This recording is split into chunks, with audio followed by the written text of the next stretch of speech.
ছোটোখাটো চুল দাড়ি কাটা এবং দাড়ি রিসাইজ করার ক্ষেত্রে আমরা যে ট্রিমারটি ব্যবহার করি, বিভিন্ন ধরনের অবাঞ্ছিত লোম কাটার জন্য আমরা অনেক ধরনের ট্রিমার ইউজ করে থাকি।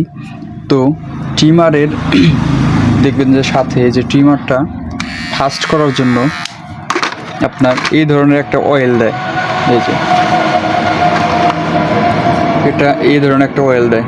তো এটা কি অয়েল আমরা কেউ কিন্তু জানি না। তো আপনারা যদি জেনে থাকেন কমেন্ট সেকশনে অবশ্যই বলবেন।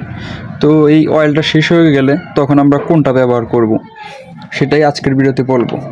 তো এই অয়েলটার কাজ হলো মূলত আপনার যে ট্রিমারের যে ব্লেডটা আছে এই ব্লেডটা আরও স্পিড বাড়িয়ে দেওয়ার জন্য এবং ট্রিমারের স্টিলটা ভালো রাখার জন্য।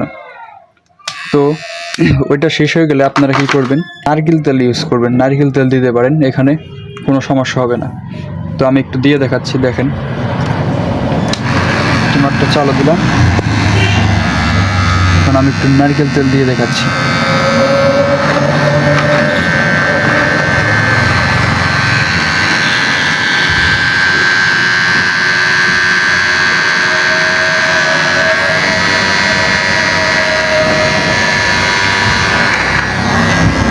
দেখেন সাউন্ডটা অনেক সুন্দর হয়ে গেল তেলটা দেওয়ার পর। তো এটাই শেয়ার করার ছিল। অবশ্যই ভালো লাগলে একটা ভিডিওতে লাইক করে দেবেন, চ্যানেলে ঢুকে দেখেন আরও সুন্দর সুন্দর ভিডিও।